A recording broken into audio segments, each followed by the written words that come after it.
Public universities who have filed a federal lawsuit against the U.S. Department of Homeland Security seeking reinstatement of their immigration status after it was allegedly terminated without proper notice or explanation.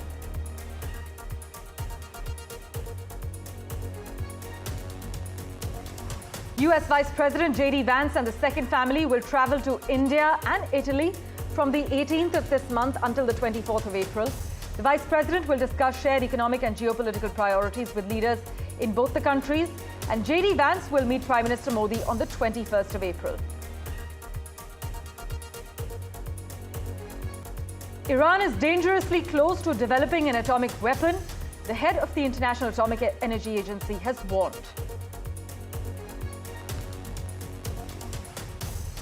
Countries have approved a landmark global pandemic treaty after 3 years of talks and without the US's participation.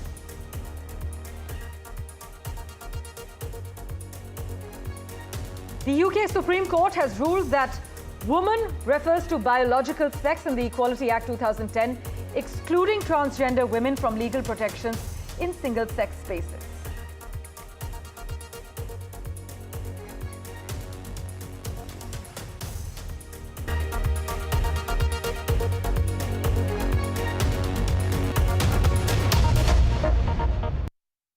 Well, our big focus today, Italian Prime Minister Giorgia Meloni will become the first European leader to meet with US President Donald Trump since the White House imposed those sweeping reciprocal tariffs on virtually all of its trading partners.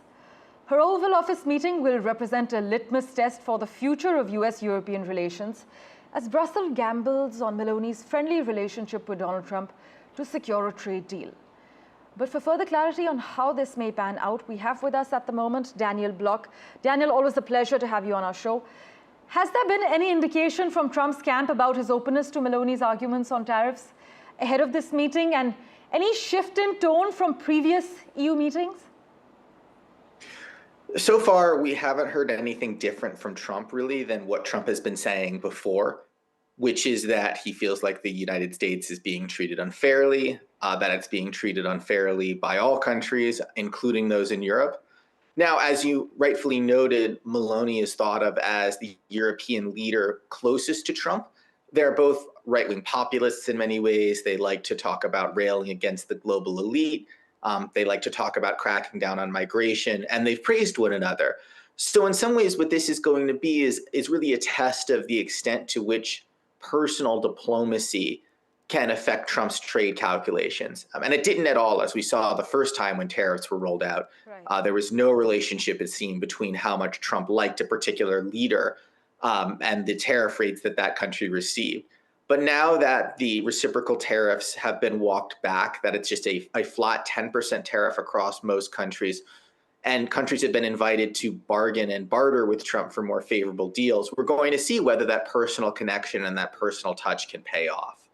Right, indeed. We'll be keeping a close eye on all the finer developments. But some analysts, meanwhile, Daniel, argue that Trump's apparent preference to Meloni, it signals a shift towards bilateralism over multilateral EU engagement. What's your take?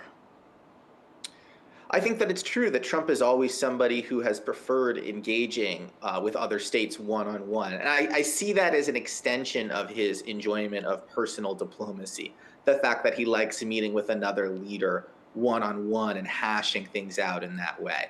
So I think that's true. I think we're seeing a more bilateral approach to international relations under Trump than we saw under Biden. And I would add, I think that's broader to Republican administrations versus Democratic ones. Democratic administrations tend to enjoy operating in multilateral coalitions. Right. They like striking kind of broader deals that involve a multitude of countries. Republican presidents, this is not universal, I want to be clear, but they do tend to enjoy working more one-on-one with other states. Right, so while Brussels is gambling on this Meloni-Trump meeting to secure a trade deal, some are also worried that the far-right leader could prioritize Italy's interests over the European Union's. What's your take on that? I think that that is a real fear, and that fear is, it's partially justified in reality, but there's also reasons to be optimistic. Right. Now, the reason it's justified in reality is Meloni has not always been the most friendly leader to the European Union, particularly when she was campaigning for prime minister some time ago. For a while, she came up actually railing against the EU. And it's worth noting, too, that her country, Italy, is a country that would be uniquely and disproportionately affected by tariffs, relative even to other countries in Europe. So for those reasons, I think the fears are warranted. If you're looking for reasons for optimism, it's that since coming to power, Meloni has kind of refashioned herself not as a Eurosceptic, but as a leader within the EU. She's somebody who has taken a very aggressive pro-Ukraine stance, has tried to rally support for Kiev among other European countries. And as we understand it, she has been in contact with other European leaders into the lead up to this trip. So Right. I think there's also reasons to hope that she will, in addition to representing Italy's interests, also have some reason to look out for the rest of Europe. But again, we'll find out. Of course, Daniel, and we'll keep in touch with you for regular updates regarding this meeting and how it plays out. Thanks so much, as always, for making time for us. Meanwhile, the World Trade Organization sharply cut its forecast for global merchandise trade from solid growth to a decline on Wednesday, saying further US tariffs and spillover effects could lead to the heaviest slump since the height of the COVID pandemic. In fact, the WTO said it expected trade in goods to fall by 0.2% this year, down from its expectation in October of 3% expansion. It said its new estimate was based on measures in place at the start of this week. Just listen in to the Federal Chair's remarks. In fact, before we get that remark for you from Jerome Powell, I must also mention that US stocks fell sharply, hit by a double blow from Nvidia's China-related warning and Federal Reserve Chair Jerome Powell's caution over the economic impact of tariffs. In fact, he warned that President Donald Trump's tariffs are unprecedented in modern history, with effects that remain highly uncertain. Listen in.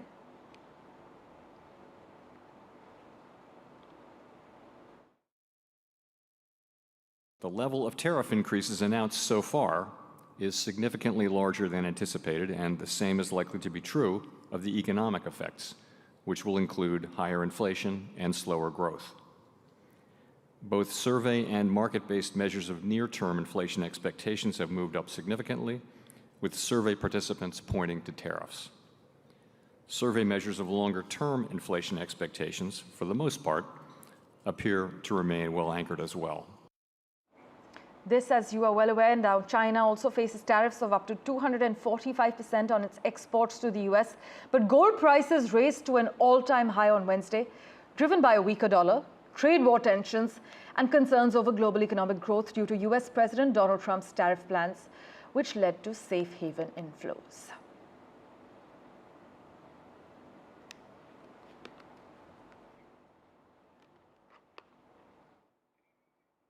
Meanwhile, Donald Trump recently expressed optimism about the potential for tariffs to generate substantial revenue, possibly even replacing income tax. In a conversation with Fox, Trump highlighted the significant financial gains from tariffs, drawing parallels with the late 19th century when the US imposed tariffs and amassed considerable funds. Trump stated there is a chance that the money is so great that it could replace income tax, referencing the period between 1817 and 1913 when tariffs were the primary source of revenue in the US. Now, during this era, the US actually experienced unprecedented wealth, with Trump noting, and that's when our nation was relatively the richest, we were the richest. However, Trump acknowledged that any changes to income tax would require congressional approval as the legislative body oversees tax policy. And with that, let's turn our attention now to the other crucial story we're tracking on NDTV. 4 students, including an Indian student, sued the Donald Trump administration for what they alleged was the unlawful termination of their student immigration status, which leaves them at the risk of possible deportation. Chinmay Deore, an Indian student studying in the US, along with 3 other foreign students, has filed a lawsuit against the Trump administration. And this comes amid the government's immigration crackdown. The students, who are studying at Michigan Public Universities, took the legal route after their immigration status was allegedly terminated unlawfully.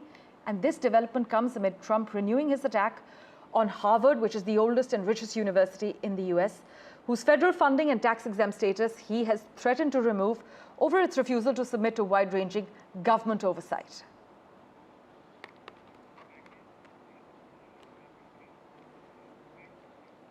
And this brings us to the other big question. Is the American dream over? Well, the American dream seems to be fading for Indian nationals as tightened H-1B visa rules, a 38% drop in student visa issuances, and 20 to 30-year-old green card delays shattering hopes. With artificial intelligence screenings, consular delays, and shrinking job prospects, Indian students as well as professionals are turning to Canada and Germany, leaving US universities and tech hubs reeling from a loss of talent and obviously billions in revenue. Is the great American dream actually over? Vishnu Shom reports. There are stricter F1 visa rules for students with a 38% drop in issuance in 2024, which discourages Indian students from applying to US universities because of approval uncertainties. There are stricter H-1B policies, including higher fees and a 38.6% drop in the 2025 lottery registrations, making it tougher for Indian nationals to secure visas. What do you mean by lottery, you may ask? Well, because India has gone above its country quota, there are a large number of nationals who, for a limited number of births, get through a lottery system, which is unfair at one level, but that's the way it is. It's all tougher for Indian nationals to secure visas, reducing their chances and deterring US study and work plans. There are waits for green cards as well, sometimes decades. That makes the US education system less appealing. It pushes Indian students who want to go to America, get an education, get a job, and then ultimately move to an H-1B if they are sponsored by a company and ultimately a green card. But if that entire process is difficult, it progressively pushes Indian nationals to go to countries like Germany and Australia. A few years ago, we would have said Canada, but that appears to be changing as well. Visa revocations for minor infractions affect over 300 Indian students. They create fear, leading some to defer or cancel US university applications. There are new AI social media checks, unfairly cancel visas for Indian nationals. Many say that it's unfair, and that creates a fear and uncertainty. There's also a reduced optional practical training or OPT opportunity, which lowers postgraduate job prospects and causes a 28% drop in US-bound Indian admissions. There's a high US tuition cost combined with visa and green card uncertainties, which make alternative destinations like Australia perhaps more attractive for Indian students. Well, let's switch tracks now. The US Vice President J.D. Vance will be in India from the 21st of this month until the 24th of April. He will be accompanied by Second Lady Usha Vance, their children and senior members of the Donald Trump administration. Do note that this will be Mr. Vance's first visit to India. He will meet Prime Minister Modi on the 21st of April, and his delegation will have other engagements in Delhi. They are also scheduled to visit Jaipur and Agra, is what we're told. My colleague Mohammad Ghazali has more on this for us. President J.D. Vance and his wife Usha Vance, the Second Lady of the United States, are expected to visit India next week. The press release came from the White House that how this visit is expected, as J.D. Vance, the Vice President of the United States, will first visit Italy and then India. The dates are from April 18th to April 24th. And in the first leg of this visit, J.D. Vance will be visiting Italy and will meet the Italian Prime Minister there. When it comes to India, he's expected to meet Prime Minister Modi. Prime Minister Modi is also slated to move to visit Saudi Arabia on April 22nd. So it is being sort of arranged that before departing for Saudi Arabia, the Prime Minister will meet Vice President J.D. Vance, who will be here with his wife and Second Lady Usha Vance. Usha Vance's parents are of Indian origin. So this trip is largely professional as well as personal, both for the Vice President of the United States. Now, when it comes to topics and the discussions which he will be having with the Prime Minister, it is expected that talks will revolve around the bilateral trade agreement, which is still in the progress between India and US. And also, this visit comes at a time when President Trump has put a 19-day pause on the reciprocal tariffs. So, bilateral trade agreement, reciprocal tariffs are going to be the key issues which will come up for discussion when J.D. Vance meets Prime Minister Modi next week. Well, moving on, countries have approved a landmark global pandemic treaty after 3 years of talks and without the US's participation. Now, despite the growing sense of urgency over how to respond to pandemics 5 years after the COVID-19 outbreak killed millions and devastated the global economy, nations stumbled over negotiations about technology sharing. During COVID, rich nations were accused of hoarding vaccines, as you know, and test to the detriment of poorer ones. Experts say that while the treaty wasn't perfect, it was still a definitive moment in the history of global health. However, concerns remain over the US's decision to impose tariffs on pharmaceuticals and reduce global health funding as well. Well, with that, let's turn our attention now to the United Kingdom, where the highest court ruled that transgender women cannot be legally defined as women in a case that could have widespread ramifications for equality protections.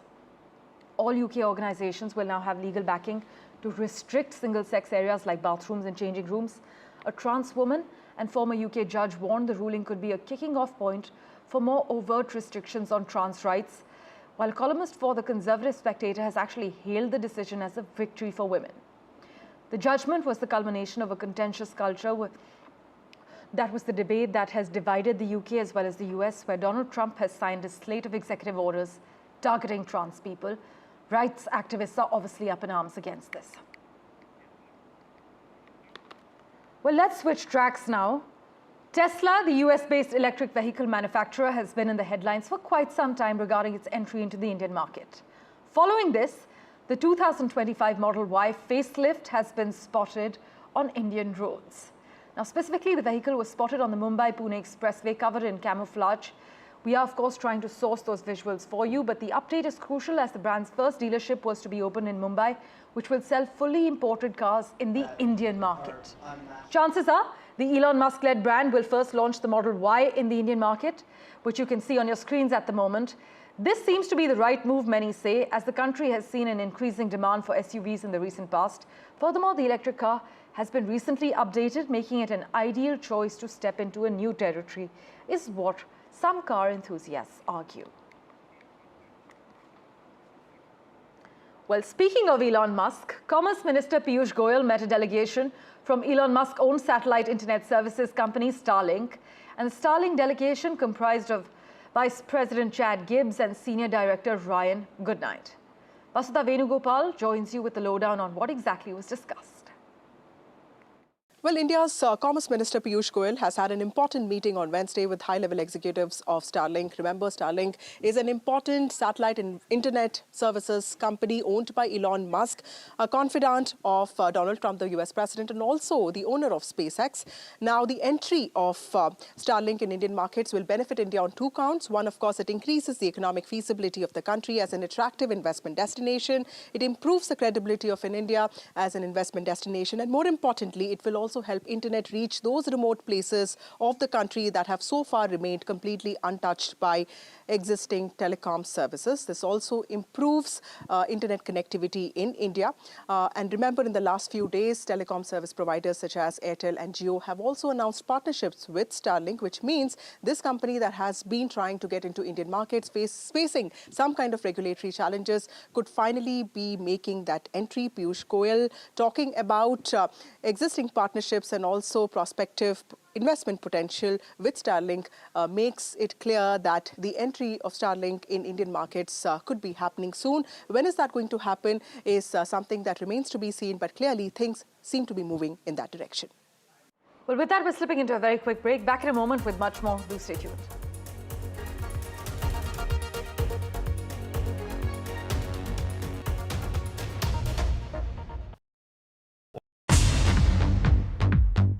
More news that matters.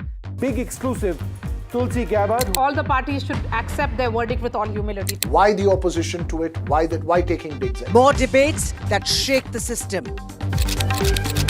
More exclusives you won't find anywhere else.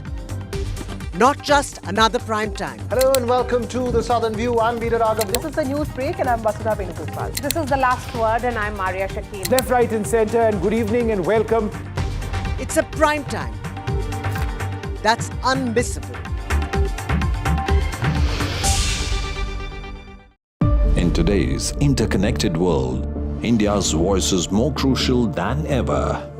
When India speaks, the world listens.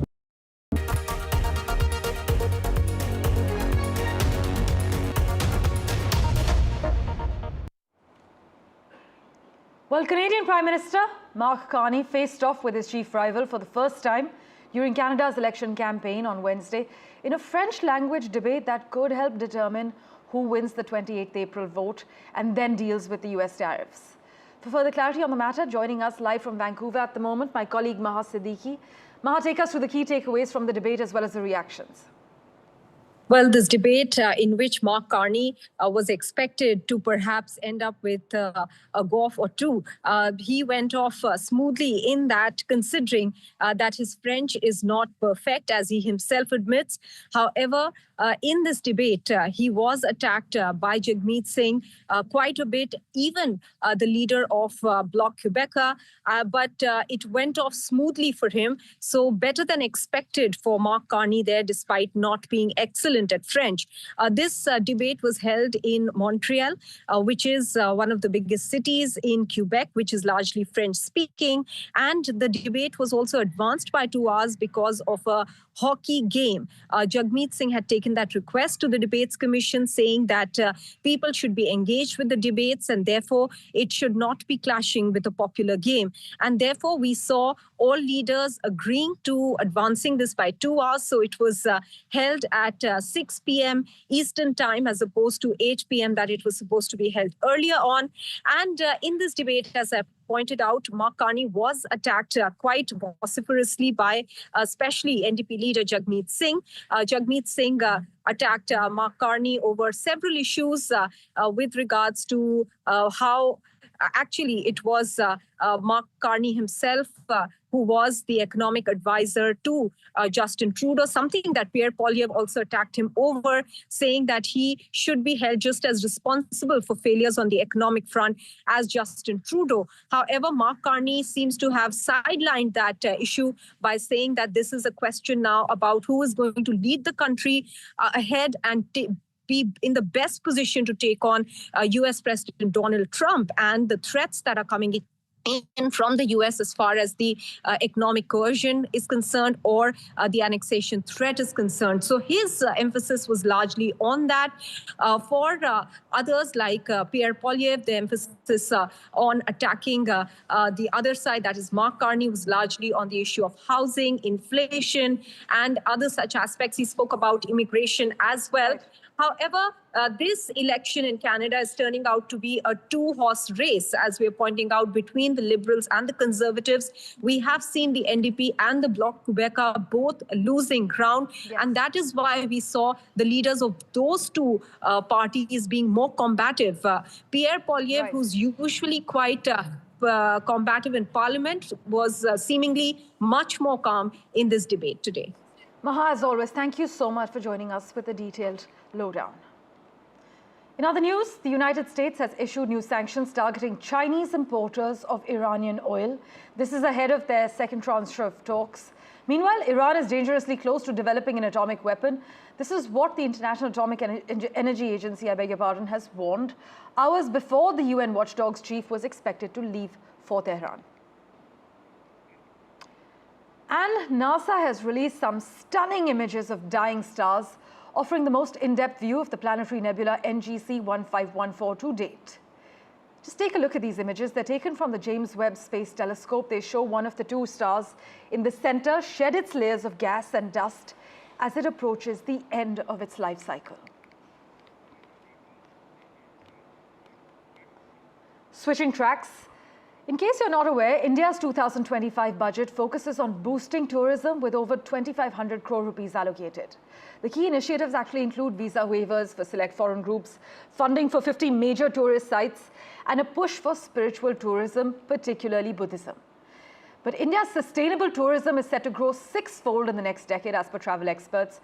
We're already seeing a surge in religious and milestone travel, like for bachelorettes. But what are the defining trends and what is the need of the hour to strengthen sustainable tourism? Take a look at this report by Sakshi Bajaj.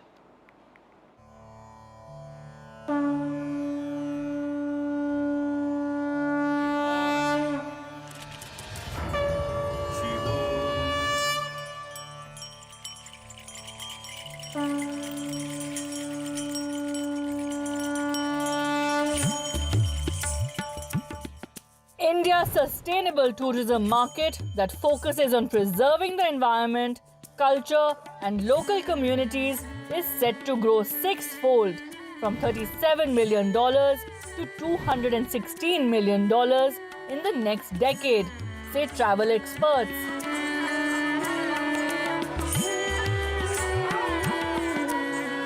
Recent trends reflect a massive spike in religious, pilgrimage, wedding, event, and milestone travel. I think the pilgrimage tourism is definitely growing in the country. And there are थोड़े और भी trends हैं, जैसे concerts देखने के लिए event based tourism बढ़ गया बहुत. वो अब sport event होगा, match होगा, यहाँ concert होगा, उसके around travel बढ़ गया है. Religious places के लिए new places explore करने के लिए. अब अयोध्या हुआ वो event से trigger हुई demand, उसके बाद भी sustain कर रही है. वेडिंग टूरिज्म बहुत बड़ा हो गया. मिनिस्टर मेंशन कर रहे थे wedding now and wedding outstation wedding. So this has become a very big trend, whether in India or overseas, people are traveling, and I think we are seeing a lot of celebration travel. So milestone birthdays, so people are going out now for a lot of milestone anniversaries or birthdays or bachelor parties, bachelorettes. All of this has now become a very big thing. The big challenge, though, how to ingrain sustainability into travel and how to make sustainable practices more budget-friendly, especially when it comes to sustainable tourism. Speaking at the Travel, Tourism, Sustainability Conclave, India's tourism minister said a people's movement can bring a big change. It becomes a people's movement. और आपने देखा होगा prime minister साहब खुद हाथ में तसला लेकर के ईंट लगाते हुए दिखते थे, ऐसे फोटोज आते थे, हाथ में झाड़ू लेकर के सड़क पे दिखते थे. हम में से किसी ने भी शायद कल्पना नहीं की होगी कि भारत का नया चुनाव अब प्रधानमंत्री एक नए दौर की शुरुआत जहाँ हो रही है, वो झाड़ू लेकर के सड़क पे दिखेगा. But how exactly can consumers make conscious and affordable choices? Before we make it affordable, we first need to make people aware कि sustainability है क्या. बहुत सारे लोगों को तो इंडिया में वही नहीं मालूम. Plus, we came from a country which was already sustainable. We knew how to reuse things. We knew how to use less. We have to unlearn a lot of those things and relearn how we once lived. So I think as a country, we already knew sustainability. We need to just go back. Awareness, relearning, and returning to the roots, along with all stakeholders collaborating, is clearly key to India's path to sustainable development. Sakshi Bajaj for NDTV.